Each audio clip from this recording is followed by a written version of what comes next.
Para assinar uma obra de arte na Vila Belmiro. Esse Romero.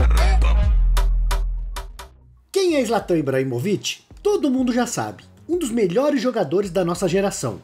Ibra sempre foi um jogador polêmico e cheio de si. Virou folclore dentro do futebol pela sua personalidade forte e seus famosos destemperos. Ibra também é conhecido por ser um jogador de temperamento forte e não abaixar a cabeça para ninguém, jogadores e técnicos. Muitas vezes vimos cenas de Zlatan metendo o cotovelo nos adversários, dando cabeçadas e impondo sua presença na força física para intimidar seus rivais. Nem técnicos, principalmente Pep Guardiola, escaparam de um embate contra o sueco. Famoso por suas frases de efeito, Ibra sempre deixou claro seu desprezo pelo técnico espanhol em sua época de Barcelona. Guardiola comprou uma Ferrari e a usava para dar voltas no campo. Se era isso que ele queria, deveria ter comprado um Fiat. Ibra é casca grossa desde pequeno. Em sua vila, todos tinham medo do garoto. Podemos dizer que ele não tinha lá uma boa reputação. Era mal encarado e também teve uma curta carreira como ladrão. Isso mesmo, ladrão. Pois é, meus amigos, Ibrahimovic é cria de Rosengård, um bairro barra pesada da pequena Malmö na Suécia. Foi lá que o atacante passou toda a infância e boa parte da adolescência, até se tornar jogador profissional. E um dos passatempos do então garoto era roubar bicicletas. Segundo o próprio Ibra, tudo começou quando ele próprio teve sua bicicross furtada. A partir daí, aprendeu a quebrar cadeados e se divertir à custa dos outros, que muitas vezes nem ficavam sabendo de nada. Zlatan pegava a bicicleta, dava uma volta e depois a abandonava em um canto qualquer. O hobby foi até longe demais, como nas vezes em que o sueco pegou as bicicletas de um carteiro e do assistente técnico do Malmö, quando atuava na base do clube. Era mais pela adrenalina do que pela bicicleta em si, garante Zlatan em sua biografia. Além dos frequentes furtos de bicicleta, Ibrahimovic também aprontava em outras áreas. Uma delas foi em um supermercado da região, em que o atual camisa 11 do Milan e um amigo tentaram levar raquetes de ping-pong e outros produtos sem pagar. Ibra e seu colega foram flagrados pelo vigia do mercado, que não deixou barato. Chamou os pais do garoto e ainda enviou uma notificação por escrito à casa dos dois. Zlatan, no entanto, rasgou o bilhete antes que seu pai visse e evitou uma bronca das grandes. O personagem Zlatan sempre foi mal visto e metia medo por onde passou. Já imaginou alguém liderar um abaixo-assinado para que Ibrahimovic fosse embora do seu clube? Difícil pensar isso depois de ver no que o atacante se tornou. Mas tal história é real e aconteceu na base do Malmö. Ibra sempre foi talentoso, mas também turrão, de temperamento explosivo, o que causava irritação nos colegas de time. Após vários bate-bocas, o jovem Zlatan se envolveu em uma encrenca com um dos garotos e o acertou com uma cabeçada. O arrependimento instantâneo, inclusive com pedido de desculpas, não impediu que o pai desse jogador organizasse um abaixo-assinado exigindo a expulsão de Ibrahimovic do clube.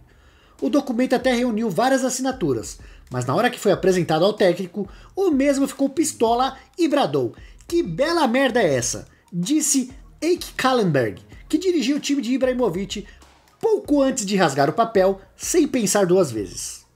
E a aposta do treinador foi mais que acertada. Ibrahimovic ficou no Malmö, profissionalizou-se e rendeu 7,8 milhões de euros ao clube, ao ser vendido ao Ajax da Holanda em 2001.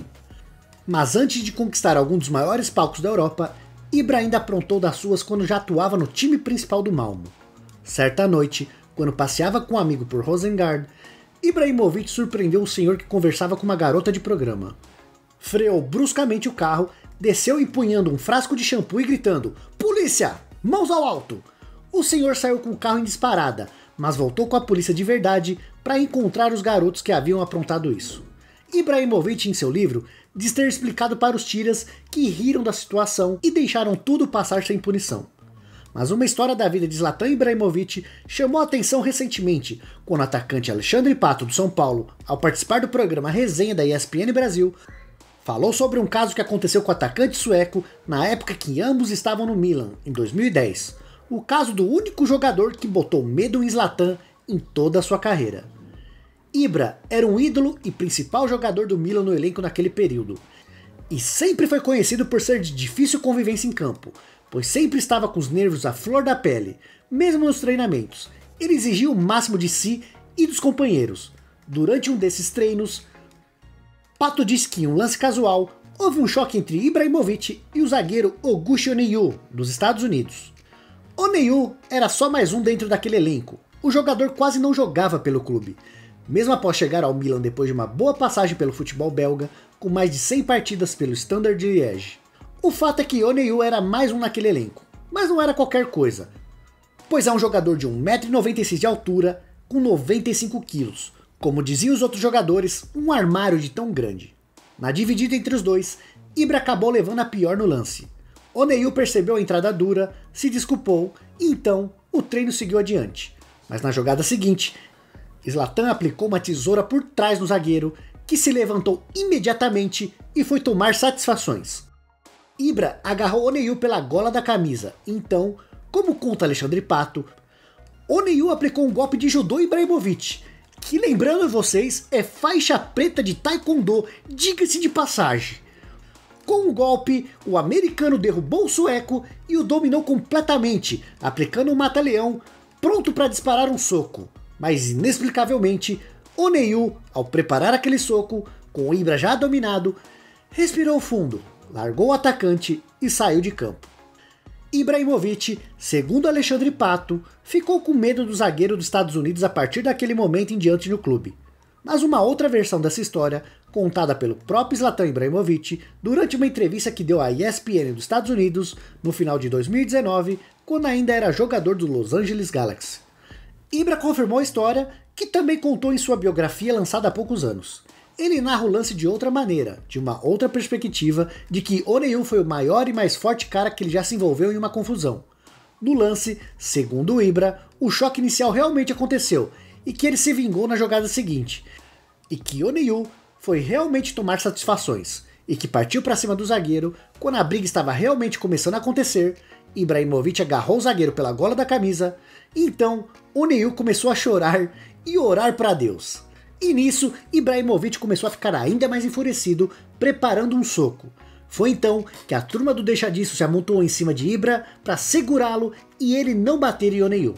Com a confusão na hora, segundo Ibra, ele acabou quebrando 3 costelas, mas que não disse nada no momento para que isso não ficasse feio para o seu lado no elenco. O que acontece no campo, fica no campo, cravou Ibrahimovic. Mas o fato é, o treino que tudo isso aconteceu ocorreu no dia 5 de novembro de 2010, 2 dias antes de uma partida do jogador com 3 costelas quebradas disputa um jogo inteiro 2 dias depois. O fato é que após a confusão, Ibrahimovic sempre evitou qualquer contato com Augusto Oneill dentro do Milan. O zagueiro, que sequer entrava em campo, foi emprestado em seguida ao Twente da Holanda. Um mês depois, e 6 meses depois, acabou negociado com o Sporting de Portugal e nunca mais voltou a Milão. No programa Resenha, Pato disse que Ibra tinha medo de Oneill após a confusão e que evitava se encontrar com ele no clube. Ibrahimovic seguiu no Milan por mais uma temporada, se consolidou como ídolo do clube e depois acabou negociado com Paris Saint-Germain. Hoje ele veste a camisa do Milan novamente aos 40 anos. Já Augusto Oneill tem 39 anos, é um jogador aposentado e trabalha na direção do Orlando City, clube da Major League Soccer, e nunca comentou o caso publicamente.